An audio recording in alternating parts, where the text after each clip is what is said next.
Bronze Era athletes are essentially the model of the Greek physique, the ideal of what a man can look like. These athletes had it all: powerful arms, sculpted abs, big backs and massive legs. Even their calves were fine. But what about their chest muscles? Why were the majority of athletes so far behind in this muscle group? In fact, having done the great research on this issue, I found two main reasons why the lack of the chest muscles has been so massive. And let's break each one down in more detail. First, let's define the time period I'm talking about. The Bronze Era is considered to be a period from 1894 to 1939, the very period when the father of modern bodybuilding, Eugene Sandow, began to develop bodybuilding as a form of art. Just to give you an example, the Silver Era is considered to be the beginning of Muscle Beach in California, as well as the appearance of bodybuilders in movies and the active development of bodybuilding competitions. The Golden Era is the time of Arnold Schwarzenegger, Sergio Oliva, Franco Colombo, and the main competition contest Mr. Olympia. Just compare what Bronze Era athletes look like compared to the following Silver and Golden Era athletes. I'm sure if you ask a person far from bodybuilding what is the main difference between these athletes, the answer will be something like their size and their chests. I've never seen anything like it.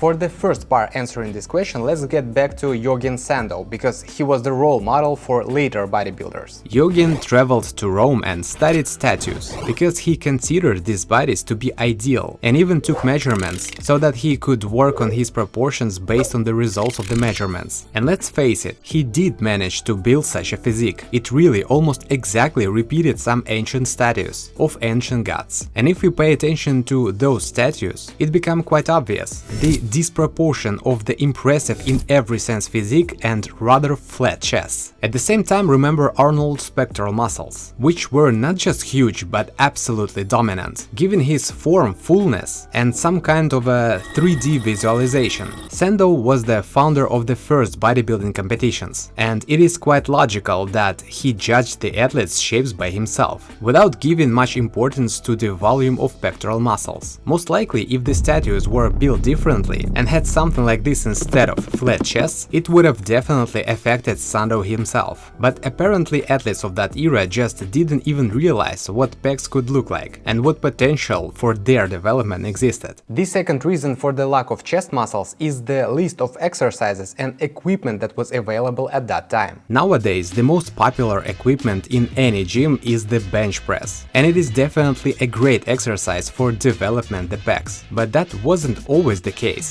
Before 1940, athletes actively used dumbbells, barbells and kettlebells, and exclusively as free weights. There were no machines, no presses, and no horizontal equipment in general. Even squats were performed not from the racks, as they do nowadays, but by throwing the barbell on their shoulders. Instead of the bench press, the standing press and similar movements were most often performed. In this variant, the shoulders developed well, but the load almost never went to the pectoral muscles. The only movement which Sandow performed horizontally were standard push-ups from the floor, which, as you understand, without additional weight are not able to build massive pectoral muscles on their own. This continued until George Hackenschmidt invented the horizontal floor press. In this variant, George managed to reach the result of 151.5 kg, which, as you understand, was not the same as push-ups from the floor with his own body weight. However, in one way or another, even the floor presses was far from the variants and variants of presses movements that exist nowadays. Many athletes of that time often put the barbell down to their stomach and did a kind of a bridge. It allowed them to take more weight, but again, the pecs in this version did not get enough load, because it was shifted more to the delts. Only in 1930s the athletes began to lie down on an elevation and do the press from there. But as usual, it was done without racks and was performed either by throwing the weight in independently, which greatly reduced the maximum possible load, or with the help of two partners. After the invention of the standard bench press a few years later, lifters with prominent pecs began to appear in competition, which was very different from the Bronze Era and Sandow's followers. Just to let you understand the difference, Arnold's maximum weight in bench press was 238 kg. At the same time, the majority of athletes of Bronze Era couldn't even bench 100 kg, and Arnold actually is not the best example of Golden Era strength. In fact, even Franco Colombo was much stronger than him, especially considering his height and weight.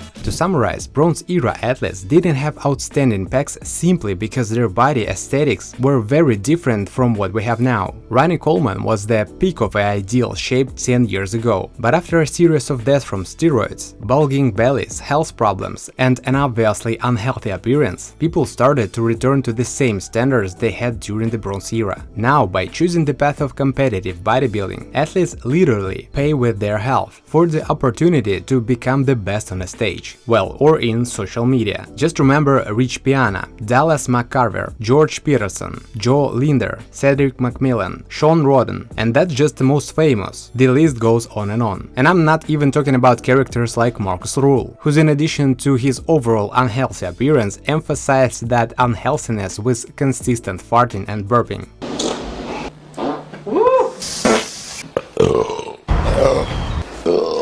Once talking with my friend Sergey Danielets, he told me how performing on a stage his heels hurt, simply because the percentage of subcutaneous fat was so minimal that it hurt to stand on a stage. Athletes of all time not only aimed to look their best, but also feel their best. And now this trend is slowly coming back. The eras are divided. Some people still want to look like chemical jocks like Sam Sulek. We can see it by the incredible growth of his popularity. Others do not care how many centimeters will be their biceps. This category is much interesting to observe. They want to be functional and healthy, with good proportions and appearance that is not repulsive. Such examples include Chris Heria or guys from the channel Calisthenic Movements. If I would be like a judge, I ask myself always the question as a judge, whose body do I want to have?